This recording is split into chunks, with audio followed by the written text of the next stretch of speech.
Hello, church family. We are in my garage again, and we're looking at March 11th's reading. Now, today we are finishing the book of Numbers. So if you've been with us since day one, you have finished, I believe, 5 books so far. Only 61 more books to go to complete our Bible reading plan.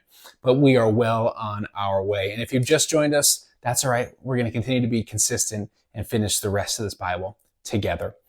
Well, today we're going to read about something interesting. It's called the cities of refuge. Now, this continues a theme we see in the ancient Near Eastern culture, but also in Genesis. And that is when Cain kills Abel, God says that his blood cries out from the ground. So there's this idea in ancient Near Eastern culture that blood guilt exists. If you have accidentally or purposefully killed someone, you are guilty of bloodshed, and you've brought blood guilt on the land. And because of that, blood needs to be shed. And that's what we see here, is that when someone is accidentally murders someone, that the kinsman redeemer is empowered to exact justice. But there's also this understanding that there needs to be mercy as well. So if someone accidentally kills someone, they can flee to the cities of refuge and await a trial from the Levites. So the Levites are in charge of these cities of refuge. And they get to exact the justice and mercy that God is requiring of them here. And they cannot accept any bribes. Well, the person who is guilty of first degree or premeditated murder, they are put to death. And the person who puts them to death is the kinsman redeemer. So he's to get revenge for the family, and that's where it's supposed to end.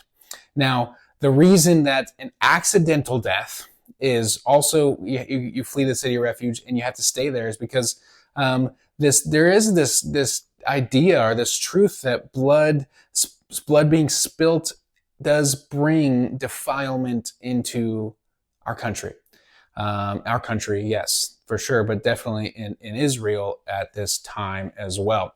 And so they are instructed, hey, you can go undergo a trial. If it's accident, your sentence is to stay, house arrest within these cities of refuge. If you leave the city of refuge, you're outside of the jurisdiction of the city of refuge. And so if someone finds you who's a kinsman redeemer, they can put you to death. But there is a really exciting and really fun thing I want you to notice. In verse 28, it says that the slayer should have stayed inside the city of refuge until the death of the high priest. But after the death of the high priest, the slayer may return to his own property. So this is a foreshadowing of Jesus.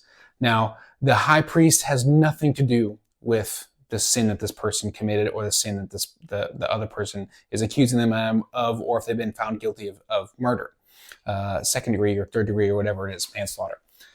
But blood needs to be shed. Death needs to happen. And so the high priest actually covers the people and those who have committed this injustice. And so when the high priest dies, then the guilt is taken care of. There is no sentence upon them anymore. And that reminds us of what Jesus has done for us. He is our high priest. And so his death makes it so that there's no sentence of death upon us. And we are justified, we are forgiven, and we are justified by his blood, so we can come near to him now. Now I said 2 words: forgiveness, justification. Forgiveness is you may go. There's no sentence, but justification is you may come. And so Jesus is more than a high priest. He's also a king, and he adopts us into his family. And so that is a foreshadowing of what Jesus has done, that his high priestly death covers over and takes away the sentence, that we are free from the guilt, the blood guilt of our sin and the sin of the people. Now, I also wanted to highlight this other verse in verse 34. It says, "You must not defile the land where you live, for I live there myself. I am the Lord who lives among the people of Israel."